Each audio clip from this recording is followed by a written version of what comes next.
Drive of half an hour to get here today. Just so you know a bit about my background. By the way, my table's crooked. I do fully realize that. I don't know why. It's actually set properly. So my background is actually education. I taught for 10 years with the Toronto, well, it wasn't even the Toronto District School Board at that point. It was the Scarborough Board. I then left that. I've been a full-time speaker and author ever since. And then 5 years ago, I took a master's in counseling psychology, and I'm a registered psychotherapist currently. So I do a bit of this and a bit of that. But I get a chance to travel across the country speaking on parenting, mental health. Parenting will be this afternoon.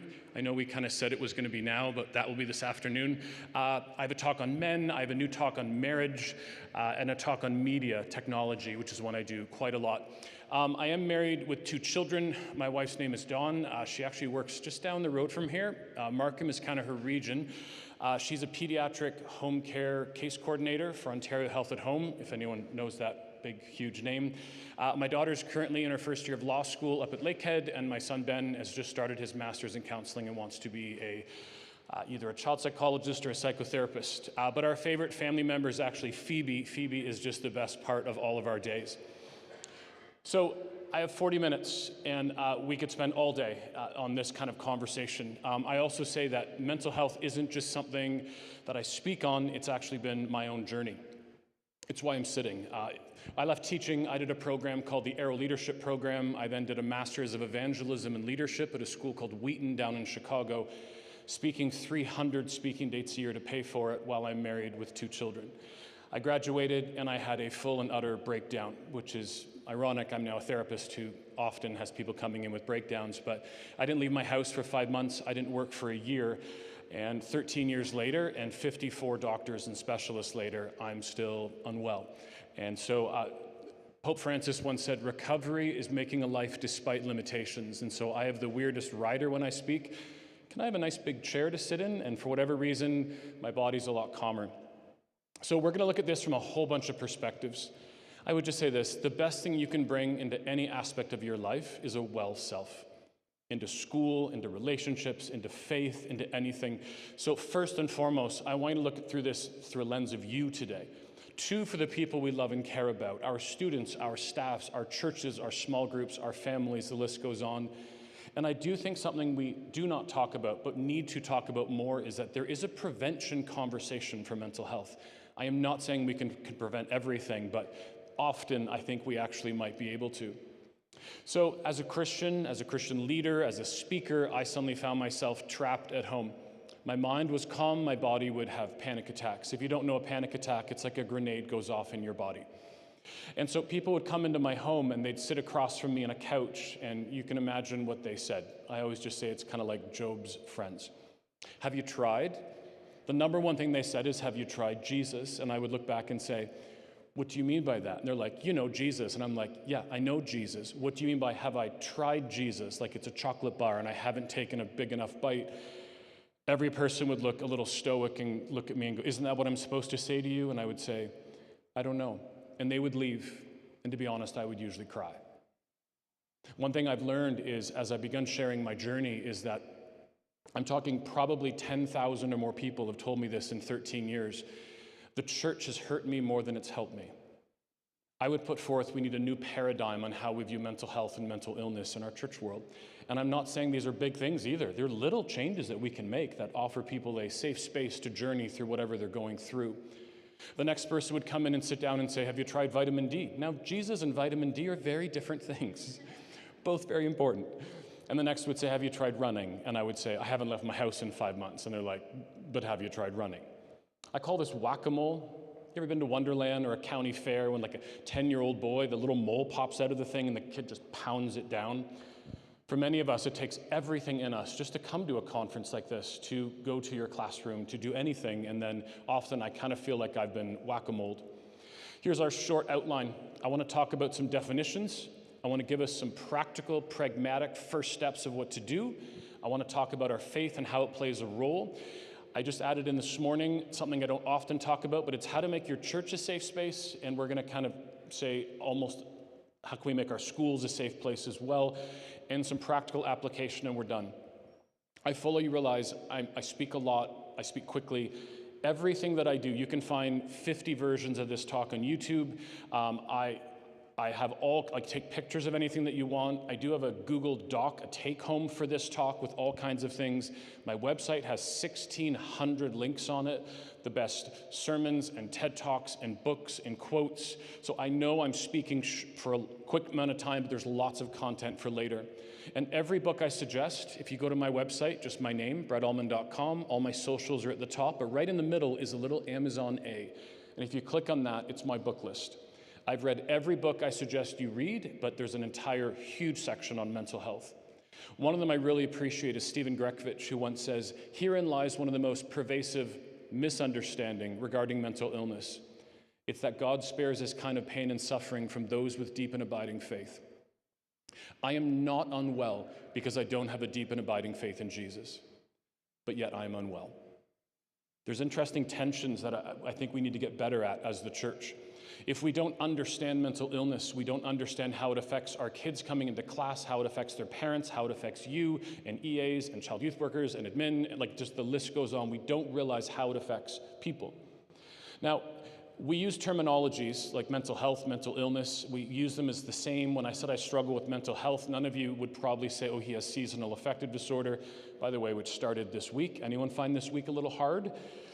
Like, I'm driving home, I spoke in Barrie last night, and I'm driving to Barrie, and it's dark, and I'm like, okay, I gotta get used to going out in the dark, and it just, anyways, none of you would probably assume that. So let's get some definitions. First is mental health. Mental health is defined by the World Health Organization as a state of well-being. Interesting, I like that, in which every individual realizes their potential. We can cope with the normal stresses of life. By the way, I don't think we're living in a time and a place in human history with normal stresses of life. Turn the news on.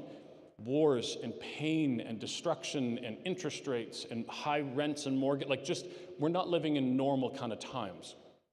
But we can still work productively and fruitfully and make a contribution to our community. Every one of you has mental health, just like each of you has physical health. On another axis, though, we would call it mental illness. Mental illness is this wide range of conditions for which there's standard criteria diagnosed by people who can. I'm a psychotherapist, I cannot, I can work with, but a medical doctor, but usually I would say a psychologist or a psychiatrist. One of the biggest concerns we all are having these days is not just our students, but anyone diagnosing themselves with pathology, anxiety, depression, the list goes on, because of social media. I'm at a talk and a 16-year-old girl walks up and she says, yeah, I have bipolar. I'm like, wow, I'm so sorry, that's really big. I said, tell me about your journey. Where'd you get diagnosed? And she said, well, Brett, 2 years ago I saw a video on YouTube. And in my head I'm like, uh-oh. And she said, the video said if you're happy sometimes and sad others, you might have bipolar. And I said, if you're sad sometimes and happy others, you might just be human. Like, that's all of us. Most of you have experienced that just today. It's only 10 o'clock. That's a normal part of daily life. But she'd been living an identity as being someone with bipolar for 2 years. Now, a mental illness significantly affects how we think, behave, and how we interact. I finished speaking a few years ago, and a church from the UK in England sent me this, and I really like it. It takes a second to get your head around, though. I personally have high mental illness. At the exact same time, I can work at having good, high mental health. Even if you have poor physical health, you can work at having good mental health. It takes a second to think of, but I actually really, really appreciate this. No matter what my journey is, I can still work at having good mental health while I'm going through it. Now, I do think, and I wonder if you would all agree, we're living in a time and an age where we now just want pathology. Everybody just wants diagnoses for different things. Now, some people have diagnoses, but people come into me and sit across from me on the couch. They're like, I think I have an anxiety disorder. And I'm like, why? And they're like, well, I'm preaching on Sunday. I'm doing devotions at my church or my small group. And I'm like, that's just normal anxiety. If you had to lead worship today or come and speak, some of your hands would shake. That's normal. People say public speaking is worse than death. Side note, show me the research on that, because there is none. But it just shows you how much we hate public speaking. Going on a date, new job, exams, getting married, new school, the list goes on, normal anxiety. When there's concern is when you're sitting at home doing nothing, not watching a Blue Jays game. Another conversation as well. But when you're just at home and you're like, my heart's beating really fast, or I feel, for me, my anxiety makes me dizzy. Depression, there's normal seasons of this, loss, death, job, relationship, just the winter months. This week is blah. We do find most of us by the end of November get used to this again, and Christmas is coming. It's also normal to have a blah season. We just don't know why. But when you can't experience joy anymore, ever. And you feel like you're just weighed down by a big, thick, heavy, wet blanket. Now we're a bit worried. So someone said to me recently, well, mental health is really simple. And I'm like, we're on two different worlds because I fully disagree. It is so complex and so nuanced. These are just some risk factors, and I'm not going to go through all of them. One of the big ones these days is also social media. Now, if I was to throw my phone away today, I would still have anxiety. But we do say social media creates a lot of anxiety. This is from my media talk. You'll see the color scheme different, but this is peer-reviewed research saying social media decreases well-being and it increases depression and anxiety. And the reasons come from a myriad of things. And this is what I do when I travel and speak my talk, Media Navigating Everything, where we look at things like, the big one is comparison. Grab any of your social media and scroll through. You will be shown you do not look right. You need to eat more protein, eat less protein. Like, I'm 54, my chest isn't big enough, my shoulders are not broad enough, my car is not right, my phone is not, like, you feel less than after being online. The list goes through all of these kinds of things, decreased social skills, decreased attention spans. But not just looking at this, but what do you see? Because what I see worries me. We now have our phones out any given moment of every given day. I'm at the gym recently in Ajax, and in the sauna, someone is actually scrolling on a reel, and I'm like, we're in trouble as a society. I would also put forth with technology, we're floundering more than our students. Especially those of you who are more my age, where we've never known technology, and now we have technology. So this is just a side note. Media is a really big discussion. Relentless pressure, poor diets, postpartum. They say only 15% of women get diagnosed with postpartum, where upwards of 75% struggle. The vast majority have never told a single person ever, including their spouse. Concussions, and this afternoon we'll look at how you're parented. Because I would put forth the change in parenting in the mid-1990s, where we switched from preparing kids for life to protecting them from life, has created the ramifications for where we are now with under-functioning students, with over-functioning parents. In a room full of educators, you know that, you see that. And we're not going to go through this a lot, but the over-parenting is the purple, and the media might be some of the kind of brownish color, just things that have changed and shifted. The one I will mention, in my day, by the time you were 18, 96 to 98% of us had our license. Most recent research, December 23rd last year, in Ontario, 18-year-olds, 42% have their license. Like, this isn't a little shift. We are seeing radical shifts in front of our eyes. Now, I am not a fear-based speaker, but I'm just like, that's a concern, and I think we can change those things. There has also been an incredible increase in anxiety and depression and ADHD, especially adult ADHD and others. But if you look at where it begins, it's around 2012. 2012 is when the parenting shifts came to kind of roost, if we say it that way. The iPhone came out in 2007. Around 2012 was when it became normal. Social media was normal. But just there's so many things that kind of shifted around then. Now, I would put forth that we in the church give a different set of rules to those of us with physical health issues than those of us with mental health issues. Look at the first picture. Someone's throwing up in a toilet. Have you tried, not having the flu? Said no one ever to somebody with the flu. Said to every single person with anxiety. Have you tried, not having that? No one's ever suddenly went, oh, you're right. Like, if I could think my way out of my journey, I would have, and so would have you. The last one, it looks weird. It's a person giving themselves an insulin shot for diabetes. I don't think it's healthy. You have to take medications every day just to feel normal. Don't you worry, it's changing you from who you really are. Said no one ever to anyone taking medications for your heart. Said no one ever to you who needs glasses. I need them for reading, not for anything else. No one ever says that, but anti-anxiety medication, yes. So one of the biggest things I get as a therapist, and I see half my clients are faith-based, half are not. Only my faith-based clients ask me, Brett, I love Jesus, what about medicine?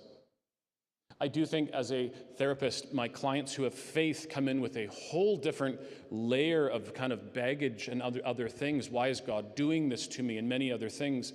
But here's my point. Asthma to sleeping pills, no one cares. If right now you begin to not breathe very well, which if you have asthma, I have exercise-induced asthma, this is not a good season for us. And if you need an inhaler right now, take your inhaler. Take 2 puffs, breathe deeply. If not, we're calling 911 and a paramedic will do it for you. But it's interesting, the moment we hit depression and anti-anxiety medications, we're very polarized. I would just say this, it's okay to not be okay. I do think we too quickly go to medications. I think we very quickly just head down that path. We don't do all the things we should do. I'll go through that in a minute, but if you need to take medications, it's okay. 7 years ago, in my journey of health, I got diagnosed with Lyme disease. Now, some of you know Lyme, some of you don't. I have no idea when I was bitten, but diagnosed with Lyme. I'm having to go on heavy medications to get through Lyme. So I posted online, hey, I'd love your prayers. I don't do well with meds. People from all over the world were praying. It was very humbling. 12 years ago, when I left my house in 5 months and I thought my life was done and I hadn't worked, my doctor said, we need to try something different. And so we went on meds. So I posted the exact same message online. And some of the exact same churches and people wrote, praying for you. But what no one saw were the private messages. Not some, dozens and dozens and dozens, too many to count, wrote me and said, if you touch a medication for your anxiety and depression, you're not a Christian anymore. Let that sink in just for 1 second. I call this the well telling the unwell what to do. And every time I got that, did I feel better or did I feel more hurt and crushed by my own journey?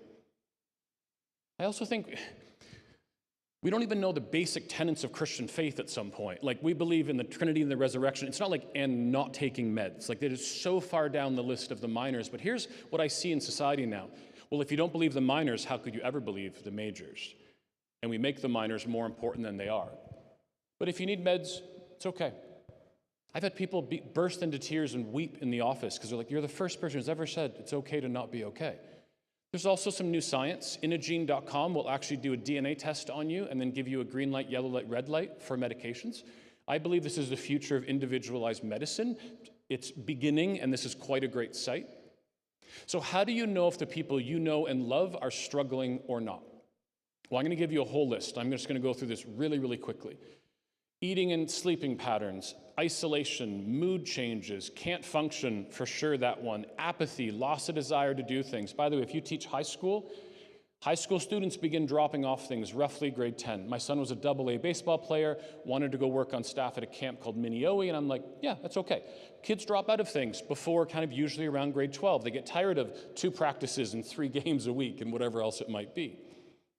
How about substance abuse, which is alive and well in the church? I put all of this under an umbrella of self-harm, hurting ourselves to get beyond overwhelming feelings, thoughts, and emotions. We don't learn how to deal with things, so we deal with them poorly. I also put social media under this. You have a bad day, you're fighting with a spouse, fighting with someone you're dating, the list goes on, and as opposed to dealing with it head on, we turn away from it and scroll for an hour and then think that we're better.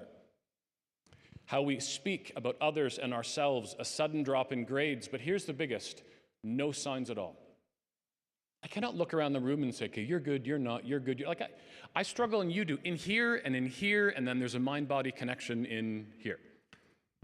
I kind of appreciated through COVID where we did these emoji check-ins because people had to answer. Here's what I challenge you to do now. Ask twice.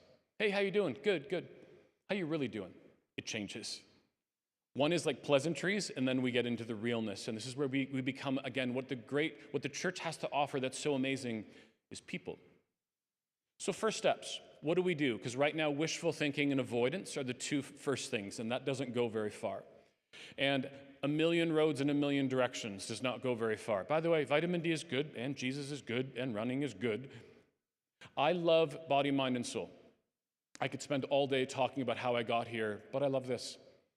Your issue might be physical, go see a family doctor. We're going to break that out in a minute. Your issue could be emotional, psychological, go see a therapist. And this is where I say nuance matters, because I don't say your issue might be spiritual. It is unbelievably uncommon the answer to whatever you're dealing with is in your faith. No different than your cancer or other things. But my faith is the bedrock and foundation of my life. So no matter whether I get better or I don't, that is the bedrock that I build everything off of. And it's not a competition. Someone yelled out at one of my talks, well, do we believe in healing? And I'm like, well, there's the question. So do we believe God can do whatever God wants to do? Of course, God does whatever he wants to do. Do all pray for healing get healed? No. What do we do with that? Because that's the thing. Right now, the usual thing is we victim blame. You didn't do enough. You didn't pray enough, read your Bible enough. I had a guy come in, he's reading his entire Bible monthly and not getting better. But Brett, why? And there were so many other things. Ann Voskamp, some of you might know that name, she wrote that miracles are never a function of anyone's goodness, worthiness, or earnestness. Miracles are always the mysteriousness of his ways. That's the tension that I live under and many of you. I will pray tonight for another night's sleep. I have had 0 night's sleep in 13 years. My Oura ring each morning tells me how little deep sleep I get. That is my cornerstone route. Last night, 4 minutes. The night before, 3 minutes. You're supposed to get 60 to 90. My body responds by being very angry with anxiety. So I wake up and I begin my journey. Some of you understand that kind of thing. But I will again pray for healing tonight. I will also make sure I do everything that I can do to have a good day. Tonight, I will take care of myself and go for a walk and do different things. I do like this thought, though. If all you have in your hand is a hammer, everything looks like a nail. You've heard this before? It's why I give grace to people. I give grace to pastors who've had 0 training in mental illness, but are then told to preach from the pulpit on every topic in the world.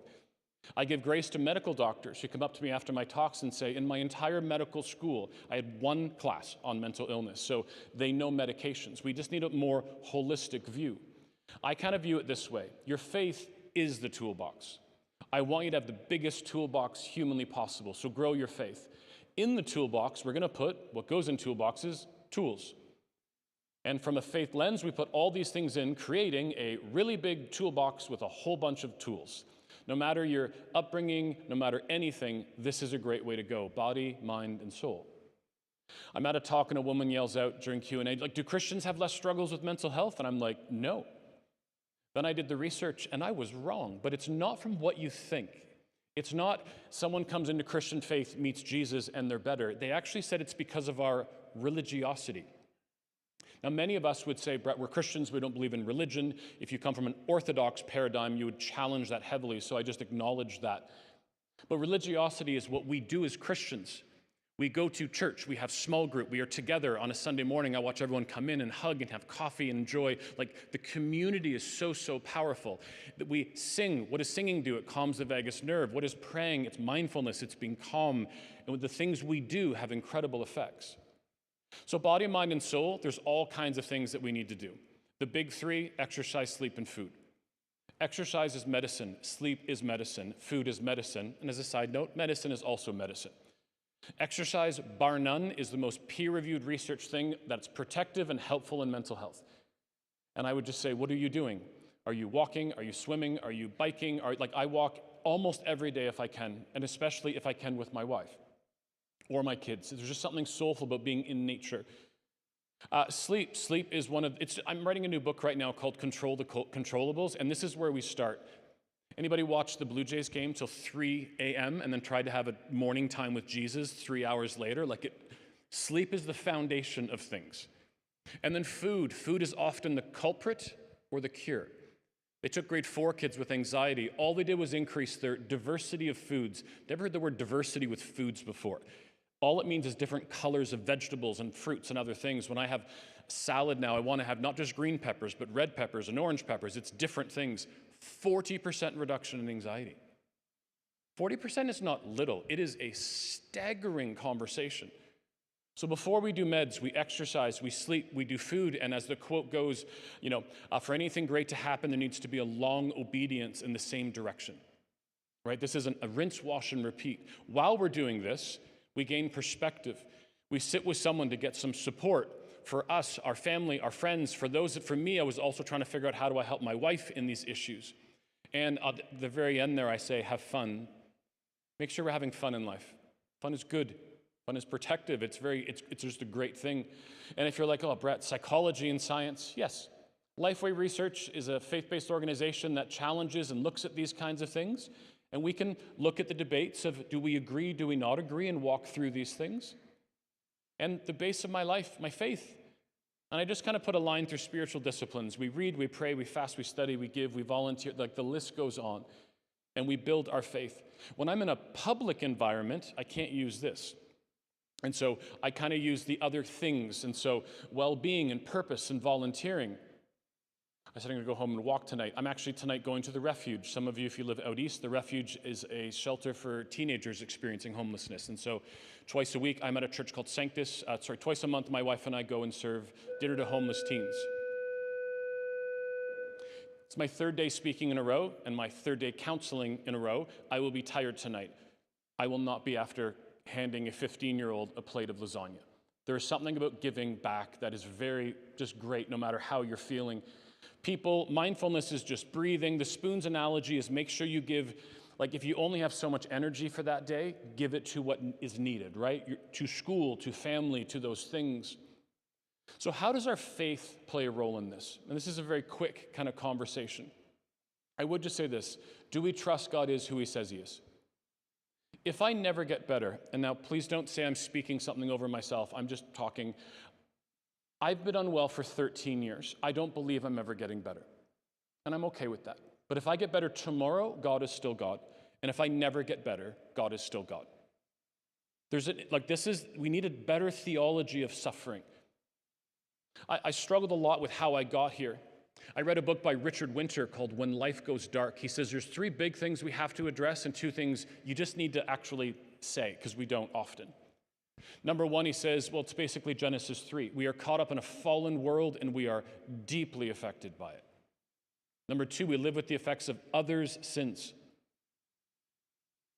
One of my best friends was killed by a drunk driver 19 years ago. His wife, his family, all of us have lived with it forever. We live with our own sinful nature. Everyone in my life told me to slow down when I was doing my master's and speaking so much, and I said, I'll be fine. And I was wrong. And I wish I could go back, but there's a fallacy in my own discussion because you do not have to speak 300 speaking dates a year to have a breakdown. I still wish I could go back and prove that, but you don't. Now, number 4 and number 5, he just says you got to address. I mean, depending on your upbringing, I grew up Fellowship Baptist. I married a Pentecostal. That's not supposed to happen as a side note, and I'm kind of joking with that. Some churches talk about it too much, some too little, but there is a middle ground in this conversation. It's in the Bible. I'm speaking, and I moved my legs, and I knocked my water bottle off, and someone said, what do you think Satan was trying to do to you in your talk? And I'm like, nothing at all. Like, I knocked my water bottle off. If you want to begin a conversation here, Neil Anderson wrote a book called The Bondage Breaker. I said Neil Armstrong last summer, and then I'm like, oh, he went to the moon, and someone shouted out, no, he didn't, and I'm like, this is not going the pathway that I wanted to. Anyways, but a good beginning, and God's discipline and discipleship. There were verses that I read, and there's verses I just don't like God tests his people and his prophets to know what's in their hearts. It's good for me to be afflicted so that I might know your decrees. And in this book, and I would concur, God is not giving you cancer. God is not giving you depression. But they're interesting verses. I put Thomas Merton's prayer of abandonment all over my house, paraphrasing, God, I have no idea what's going on, but I will trust you always. I like that. It's simple, but it just kind of gives me a peace when I think about what was going on. And a couple years ago, someone encouraged me to read the Suffering Bible. I don't know if anyone's read this before. It's a topical Bible, so it's an actual Bible with suffering put around it. If you know the name Joni Eareckson Tada, this is her journey. It's a fascinating thing, just call-outs about suffering that is so different. So I know I got 10 minutes, and so we're going to go through very quickly. I'm going to go through 2 slides, what I often got, and I'm going to then do another slide of what we can do. So I always take a big breath before this, because the next slide we have all done, and I am not here to shame you or condemn you for what you've done. We do what's been taught to us from pulpits, from pastors, from friends, from other people. But I would just say, I would encourage us to maybe never do these things again. Maya Angelou says the best quote, do the best you can until you know better. When we know better, we do better. So here's just a bunch, and we're not going to go through them all. But the big one I get is, well, everything happens for a reason. Now, I would put forth theologically, this is not biblical. This is actually more determinism, which is actually more Islam. But it's if this, then that.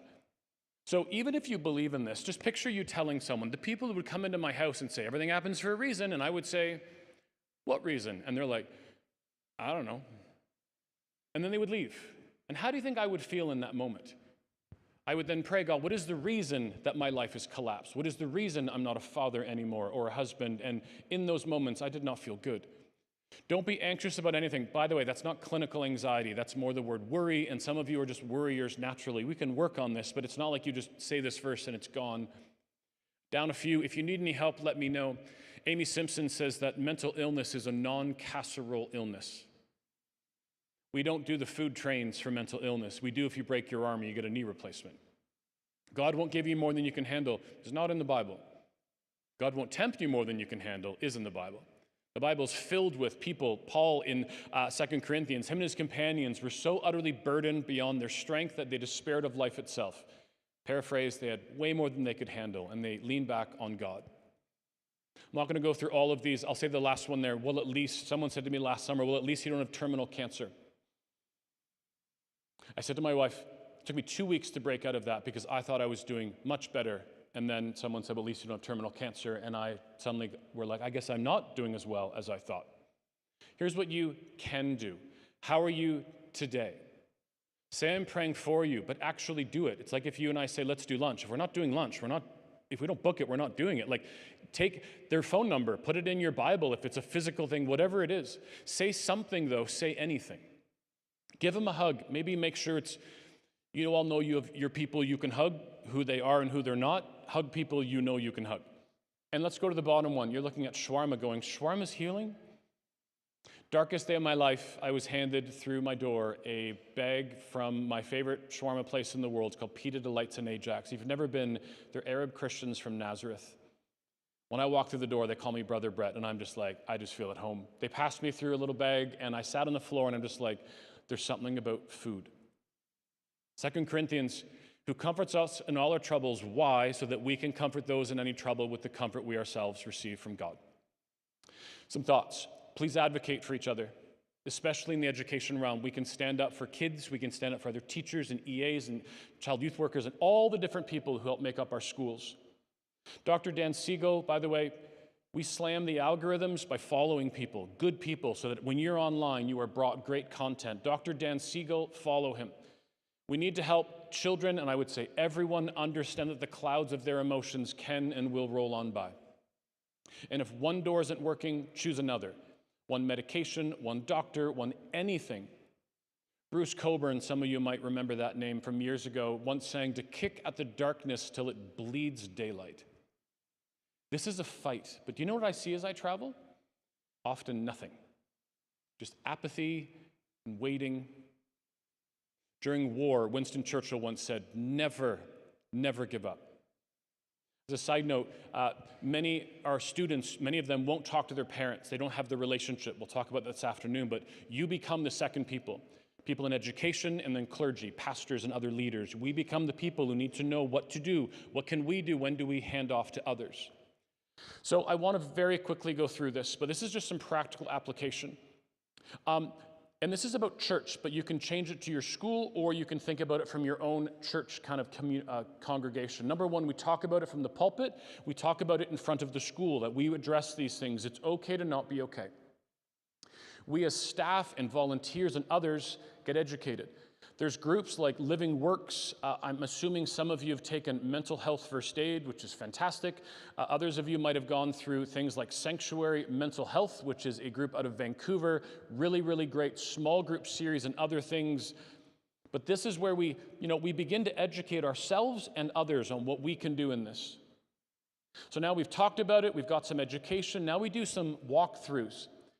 Now this is through a church paradigm lens, but you can think of it through your school. We put ropes out. Just so you know, when you put a rope out in your church, people with social anxiety will go home.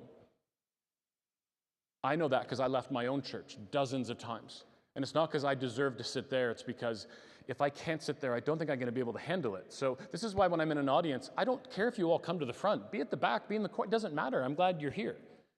Check the language. If you're a musical worship leader, what's the first thing we say? Everybody rise. Not everyone can. So to begin a worship moment, we call out the people in the audience who are in wheelchairs, have just had hip surgery, someone who's been breastfeeding all night, someone who's been bottle feeding all night, someone like me who cannot stand and worship because I get dizzy. My friend Mike Ross is the PA announcer from the Maple Leafs. You know what he says every time for the anthem? Rise if you're able. And then how loud our music is. I've been to churches that now have couches outside with a plasma TV, and they're like, the music's loud, we know it is, just go sit out there, it's okay. And you resource your congregation. And we can do this also in our schools. Wherever you are, wherever your school is, because they're all over the place, do the people and parents know where their therapists are around? And I was at many churches that have big maps of their community. They do AA, and this church does this, and that church does divorce care, and that one does Celebrate Recovery. It's just a wonderful thing to see all the different reasons and ways we can get support. And I think that's really good to be put together, and the last one here is just in a book table or a resource table. So that's kind of a side note. I just think it's a really good tangent to go on as you go back to your schools and other places. My friend Andrea Foster talks about, she has 2 kids with, if I'm correct, it's tubular sclerosis. They're nonverbal 20-year-olds. She says in the church world, where do my kids fit? And I just think from a mental illness standpoint, in your school, where do those of us who struggle fit? How do we make sure our classrooms and our schools are places that we can support? And again, Maya just says it, do the best you can until you know better, and then we do better. Some resources, and we're done. My website is just my name, it's brettullman.com, and I am a collector, I'm a curator. There's 1,600 links on my website on all these different categories, but we're looking at mental health. And most recently, I've added in marriage and counseling resources. But you go and click blog, you'll find all of those. At the very top in the center is my social media, and you can click on that, and dead center of that is my Amazon store with all the books in all the categories, media and parenting. I have a fun one, which I'll talk about this afternoon, which is books I paid my kids to read. In grade 9, we started paying our kids $20 a book. 15 books later, those books sit on a bookshelf at their universities and now at home, and they've never claimed the $20. They threaten they're going to ask for all of it at once still, but my YouTube channel has 200 and something videos. I do have talks, my mental health, my talk on pornography, nothing graphic, my talk on dating, all online. And you'll find I've been moving a lot of stuff to courses. If you or your church or school has Right Now Media, my parenting talk and my talk on men is on that. My wife always says, Brett, the talk, Men Navigating Everything, is great for women. And I'm always like, hun, I am never doing a talk called Women Navigating Everything by Brett Ullman. Like, the mansplaining that would happen in an hour talk. And then my media talk, which is literally on technology, is now a small group series you can buy for a home or at school or a church. And my new talk on marriage was filmed last Monday. A few kind of resources. Here's a few books. Now, I'll be honest, if any of you are authors, I just encourage authors from a faith perspective to have a more holistic view. The best books on these topics don't come from Christians. And I think that we can find authors who can wade into conversations in a better way. But Russ Harris on the left, you've heard of CBT, cognitive behavioral therapy. I'm an ACT therapist, acceptance and commitment therapy. It's education that drove me to that as my teachers came in just impossible situations. He wrote one of my favorite books called The Happiness Trap. I would encourage everyone to read it. Anxious Generation is more looking at media and technology from a side standpoint of mental health. Lost Connections, Johann Hari. We've lost connections to nature, to people, to purpose. I'm like, wow, like that is a big thing even for us as Christians. And The Ripple Effect, Sleep, Eat, Move, and Think Better. Couple slides left and we're done. During COVID, by the way, those are all on that Amazon A. During COVID, I released a 3-year journey. 68% of Canadians read 0 books last year. 0. Technology, because we swipe 8-second reels, has created, we just don't like reading anymore because we have to be calm and just sit for a while. And so, realizing people aren't reading, I decided to make a handbook. So this is 7 or more books in one. 7 chapters in parenting. 1 is family discipleship. 6 are the chapters we're looking at this afternoon. Parenting styles, communication, those kinds of things. But 9 mini books on all the different topics we have to address. Mental health being the biggest, and those can be read by middle schoolers and above. My wife made questions for a study guide, and I read my own book on Audible.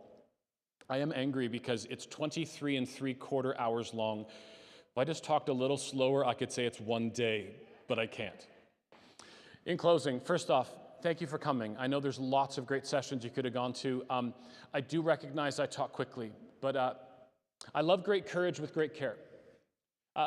When you come to a conference like this, it's been 2 days, it's busy. When you have a busy work week, when report cards are due, when other things, great courage. Do the things you need to do, even if you're struggling. And then, great care. What does great care mean for you? It should be faith, family, and friends, and fitness. They're all F's, I don't know why. But there's things that should be for us, but it's finding what works for you. I end all my talks with a few thoughts. In the book, The Power of Moments by Chip and Dan Heath, they talk about how your life is built in moments, and I would move from that. Your faith is built in moments, your relationships, and today, our discussion on mental health is built in moments, and this is meant to be a moment. And then John Maxwell says, when you are challenged by anyone, ever, choose one thing. What is one thing I said this morning? Maybe one for you and one for your school environment. But then he says the hardest thing. you have 3 days to do something about it.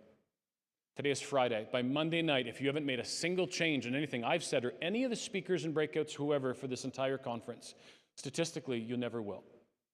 And the goal is for conferences and speakers that we just push you a little bit along in whatever category you're looking at as we talk. I'm going to be back at my booth. I'm going to be there through lunch as well if people want to come and chat. And then I'm speaking this afternoon on parenting. I answer all my own emails as well. So if you ever want to email me another time, you can find me there. And I do travel and speak throughout the country. So if you can ever use me at your school or your church, I'd love to come. Thank you so much. And I'll pass it back for any last words. Thank you. Bye-bye.